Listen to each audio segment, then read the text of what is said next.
உங்கள் அன்புக்குரியவர்களுடன் நேரம் செலவிடுவது உறவுகளை மேலும் வலுப்படுத்தும். காதல் வாழ்க்கையில் உங்கள் துணைவுடன் புரிதலும் நம்பிக்கையும் அதிகரிக்கும். திருமணமாகாதவர்களுக்கு புதிய உறவு தொடங்குவதற்கு சாதகமான வாய்ப்புகள் உருவாகலாம். சிறு கருத்து வேறுபாடுகள் ஏற்பட்டால் பொறுமையுடன் பேசி தீர்க்கவும்.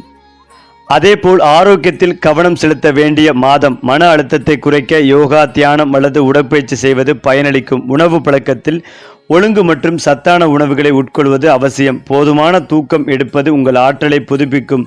சிறு உடல்நல பிரச்சனைகள் ஏற்பட்டால் உடனே மருத்துவரை அணுகவும். ஆன்மீக நடவடிக்கைகளில் ஈடுபடுவது மன அமைதியை தரும். கோவிலுக்கு செல்வது அல்லது பிரார்த்தனை செய்வது உங்கள் மனதை புத்துணர்ச்சி அடைய செய்யும். நேர்மறையான எண்ணங்களுடன் செயல்படுவது உங்கள் இலக்குகளை அடைய உதவும். இதற்கான பரிகாரங்கள்: புதன்கிழமைகளில் விஷ்ணு அல்லது கணபதியை வழிபடுவது மற்றும் பச்சை பயிறு தானம் செய்வது நல்ல பலனை தரும். அதிலும் முக்கியமாக கன்னி ராசிக்காரர்களுக்கு விமர்சன சந்தனை உதவியாக இருக்கும். வேலையில் விரிவான திட்டங்கள் வெற்றி பெறும். நிதி ஸ்திரம் சேமிப்புகளை அதிகரிக்கலாம். குடும்பத்தில் சிறு கருத்து வேறுபாடுகள், அவற்றை பேச்சால் சமாதானப்படுத்துங்கள். ஆரோக்கியத்தில் தோல் அல்லது செரிமான பிரச்சனைகளுக்கு கவனம். காதல் வாழ்க்கை அமைதியாக இருக்கும். பயணம் திட்டமிடுங்கள், அது மனதை புத்துணர்ச்சி செய்யும். மாணவர்கள் ஆய்வில் சிறப்பு. மாலை நேரத்தில் படிப்பை முடிக்கவும். வணிகர்களுக்கு புதிய ஐடியாக்கள். உறவுகளில் நேர்மையை கடைபிடிங்கள். உங்கள் திறமைகளை பயன்படுத்தி முன்னேறும் நாள் இது. ஏனென்றால் ஜோதிடத்தில் அனைத்து கிரகங்களும் தொடர்ந்து தங்கள் ராசி மற்றும் நட்சத்திரத்தை மாற்றிக்கொண்டே இருக்கிறார்கள். இப்படி கிரகங்கள் தொடர்ந்து நகரும் போது அவை மற்ற கிரகங்களுடன் இணைந்து சில யோகங்களை உருவாக்குகிறது. தற்போது சூரியனும் சனி பகவானும் இணைந்து உருவாக்கும் சம சப்தமக யோகத்தை உருவாக்குகிறது. இந்த யோகம் சில ராசிக்காரர்களுக்கு சிறப்பான பலன்களை அளிக்கப் போகிறது. அதே சமயம் சில ராசிக்காரர்களுக்கு இது மோசமான பலன்களையும் தரப்போகிறது. சூரியனும் சனிந்து இணைந்து உருவாக்கும் சம சப்தம யோகம் 2025ஆம் ஆண்டின் இறுதி வரை சில ராசிக்காரர்களுக்கு முக்கியமான மாற்றங்களை கொண்டு வரும். சூரியனும் சனி பகவானும் உருவாக்கும் இந்த அரிய சேர்க்கை 30 ஆண்டுகளுக்கு பிறகு நிகழ்கிறது. தற்போது சம சப்தம யோகம் கன்னியில் சூரியனும் மீனத்தில் சனியும் இணைந்து உருவாகிறது. இந்த அரிய சேர்க்கை சில ராசிக்காரர்களுக்கு மிகவும் மோசமான அனுபவங்களையும் பலன்களையும் தருகிறது. அதாவது செப்டம்பர் 17 அன்று கன்னி ராசியில் நுழைந்த சூரியன் அக்டோபர் 17 வரை அங்கேயே இருக்கும். இந்த பதிவில் எந்தெந்த ராசிக்காரர்கள் சம சப்தம யோகத்தால் துரதிர்ஷ்டத்தை அனுபவிக்கப் போகிறார்கள் என்று பார்க்கலாம். இதில் கன்னிராசிக்காரர்களுக்கு சம சப்தம யோகம் அவர்கள் உறவுகளில் மிகவும் மோசமான விளைவை ஏற்படுத்தும். இந்த காலகட்டங்களில் அவர்களின் மன அழுத்தம் அதிகரிக்கக்கூடும். இது அவர்களின் பொறுப்புகளை கூட மறக்க வழிவகுக்கும். இந்த காலகட்டங்களில் அவர்கள் அடிக்கடி பிரச்சனைகளில் மாட்டிக்கொள்ளலாம். ஆரோக்கிய பிரச்சனைகளால் அதிக செலவு செய்ய நேரிடும். மன அழுத்தத்தை கையாள்வதில் அவர்கள் மிகவும் கவனமாக இருக்க வேண்டும்.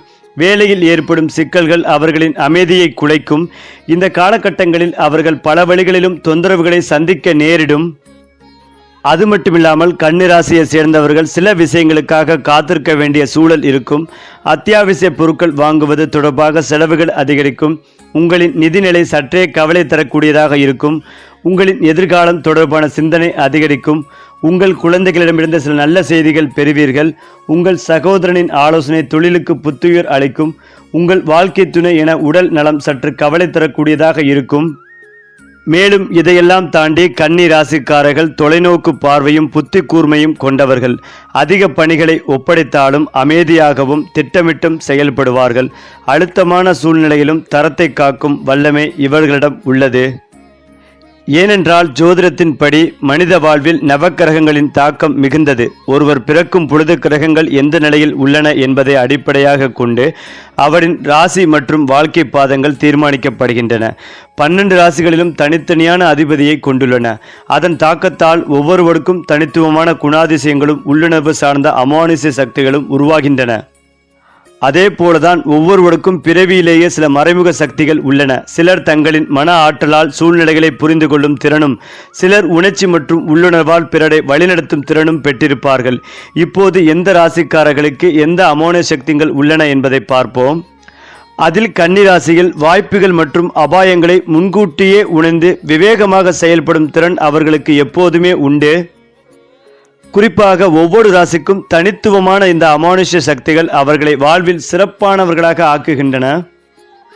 ஏனென்றால் கன்னி ராசிக்காரர்களுக்கு லாபஸ்தானமான 11வது இடத்தில் சூரியன், கேது, சந்திரன் சேர்க்கை நடைபெற உள்ளது. இதனால் உங்களுக்கு எல்லாவற்றிலும் லாபங்கள் அதிகரிக்கும். உத்தியோகம், தொழிலில் லாபம் 2 மடங்காகும். இறங்கிய காரியங்களில் எல்லாம் வெற்றிகள் குவியும். கடந்த காலங்களில் தடைப்பட்ட இழுபறி காரியங்கள் நிறைவேறும். குறிவைத்த இலக்குகள் நிச்சயமாக நிறைவேறும். உங்களின் தெளிவான செயல்பாட்டால் இலக்குகளை எளிதாக அடைவீர்கள். பெரிய பொறுப்புகள் தேடி வரும். எதிர்பாராத அதிர்ஷ்டம், திடீர் பணவரவு போன்ற நன்மைகள் ஏற்படும். பூர்வீக சொத்துக்கள், வழக்குகள் உள்ளிட்டவற்றில் உங்களுக்கு சாதகமான தீர்ப்பு கிடைக்கும். விட்டதையெல்லாம் பிடிக்கும் காலம் இது. எதிர்பார்த்த இடங்களில் புதிய கடன் கிடைக்கும். குழந்தை பாக்கியம் இல்லாதவர்களுக்கு குழந்தை பாக்கியம் கிடைக்கும். சமூகத்தில் உங்களுக்கு மதிப்பு மரியாதை அதிகரிக்கும். உத்தியோகத்தில் பதவி உயர்வு, சம்பள உயர்வு கிடைக்கும். தொழிலில் விரிவாக்கம் செய்வீர்கள். கனடா, அமெரிக்கா போன்ற வெளிநாடுகளில் உள்ள அரசியல் கட்சி தலைவர்களுக்கு கண்டம் உள்ளது. அவர்கள் மிகுந்த கவனத்துடன் இருக்க வேண்டும். மருத்துவத்துறையில் உள்ள மருத்துவர்கள், செவிலியர்கள் உள்ளிட்ட அனைவரும் மிகுந்த எச்சரிக்கையாக இருக்க வேண்டும். வைட்டமின், கால்சியம் குறைபாடு, கால் முட்டி பாதிப்பு ஏற்படுவதற்கு வாய்ப்புகள் உள்ளது. எனவே ஆரோக்கியங்களில் எச்சரிக்கையாக இருக்க வேண்டும். மேலும் அதிகம் பயன்படுத்தக்கூடிய அத்தியாவசிய ஆடம்பர பொருட்கள், உடையும், நண்பர்கள், நெருங்கிய உறவினருடன் வாக்குவாதம் ஏற்படுவதற்கு வாய்ப்புகள் உள்ளது. எனவே வீண் விவாதத்தை தவிர்த்து விட்டு கொடுத்து செல்வதும் நல்லது. இரவு நேர பயணம், தேவையில்லாத விஷயங்களில் ஈடுபடுவதை தவிர்க்கவும். பதட்டம், கோபம் ஆகியவற்றை தவிர்க்கவும். செம்பு பாத்திரம், கோதுமை வாங்கி தானம் செய்வதால் நற்பலன்கள் கிடைக்கும். உங்கள் வீடு அருகே உள்ள சிவன் கோவில் சென்று வழிபடுவது ஏற்றத்தையும் முன்னேற்றத்தையும் கொடுக்கும். ஏனென்றால் நவராத்திரிக்கு பிறகு சுக்கிரன் தனது ராசியை மாற்ற தயாராக உள்ளார். சுக்கிரன் எந்த ராசியில் சஞ்சரிப்பார் என்பது தெரியுமா? ஜோதிடத்தின்படி ஒவ்வொரு கிரகமும் குறிப்பிட்ட நேரத்தில் தனது ராசியை மாற்றுகிறது. அக்டோபர் மாதங்களில் பல கிரகங்கள் தங்கள் ராசியை மாற்ற தயாராக உள்ளன. இதன் காரணமாக சில ராசிக்காரர்களின் அதிர்ஷ்டம் மாறும். செல்வம், மகிழ்ச்சி, பொருள், வசதிகள் மற்றும் திருமண வாழ்க்கைக்கு பொறுப்பான கிரகமாக சுக்கிரன் கருதப்படுகிறது. எனவே சுக்கிரன் சஞ்சரிக்கும் போது இந்த துறைகளில் அது ஒரு சிறப்பு தாக்கத்தை ஏற்படுத்துகிறது. நவராத்திரிக்கு பிறகு சுக்கிரன் தனது ராசியை மாற்ற தயாராக உள்ளார். சுக்கிரன் எந்த ராசியில் சஞ்சரிப்பார் தெரியுமா? அக்டோபர் 9ஆம் தேதி சுக்கிரன் தனது ராசியை மாற்றுவார். அது கன்னி ராசியில் சஞ்சரிக்கும் என்று அவர் கூறினார். இந்த பெயர்ச்சி சில ராசிக்காரர்களுக்கு மிகவும் மங்களகரமானதாகவே இருக்கும். இது மற்றவர்களுக்கு சவால்களை கொண்டு வரும். 3 ராசிகள் சுக்கிரனிடமிருந்து சிறப்பு ஆசீர்வாதங்களை பெறலாம். அதில் கடகம், கன்னி மற்றும் துலாம் இந்த 3 ராசிக்காரர்களுக்கும் லாட்டரியில் வெற்றி பெற்றது போல் நிதி ஆதாயங்கள் கிடைக்கப் போகிறது. அவர்களின் வாழ்க்கையில் பெரிய மாற்றங்கள் ஏற்பட வாய்ப்புகள் உள்ளது. இந்த பெயர்ச்சி நிதி ஸ்திரத்தன்மை, தொழில் முன்னேற்றம் மற்றும் காதல் விஷயங்களில் நேர்மறையான விஷயங்களை கொண்டு வரும். எனவே அக்டோபர் 9ஆம் தேதிக்கு பிறகு இந்த 3 ராசிக்காரர்களும் எடுக்கும் முடிவுகள் மிகவும் வெற்றிகரமாகவே இருக்கும். ஏனென்றால் கன்னி ராசிக்காரர்கள் நேர்மறையான தாக்கங்களை அனுபவிப்பார்கள். இந்த ராசிக்காரர்களுக்கு அக்டோபர் மாதம் லாபகரமான மாதமாகவே இருக்கும். தொழில் முன்னேற்றமும் நிதி ஸ்திரத்தன்மையும் வலுப்படையும். குடும்பத்தில் மகிழ்ச்சிகள் அதிகரிக்கும். காதல் உறவுகள் இனிமையாக மாறும். திருமணமாகாதவர்களுக்கு திருமண வாய்ப்புகள் அதிகரிக்கும். சுக்கிரன் கன்னியில் சஞ்சரிப்பதால் இந்த ராசிக்காரர்கள் தங்கள் சொந்த கிரகத்தை பலப்படுத்துவார்கள். எனவே ஆன்மீக முன்னேற்றமும் நிதி ஆதாயங்களும் ஏற்படும். தொழில்முறை திட்டங்கள் வெற்றி பெறும். ஆரோக்கியம் மேம்படும். இந்த மாற்றங்கள் வாழ்க்கைகளை முற்றிலுமாக மாற்றும். குறிப்பாக கன்னி ராசிக்காரர்களுக்கு ஜோதிடத்தின்படி இந்த காலகட்டங்களில் தியானம் மற்றும் பிரார்த்தனைகள் மன அமைதிகளை தரும். இதே மாதிரி அடுத்தடுத்து ராசி பலன்கள் பற்றியும் பரிகாரங்கள் பற்றியும் தெரிந்து கொள்ள நம்முடைய சேனலை லைக் பண்ணுங்க.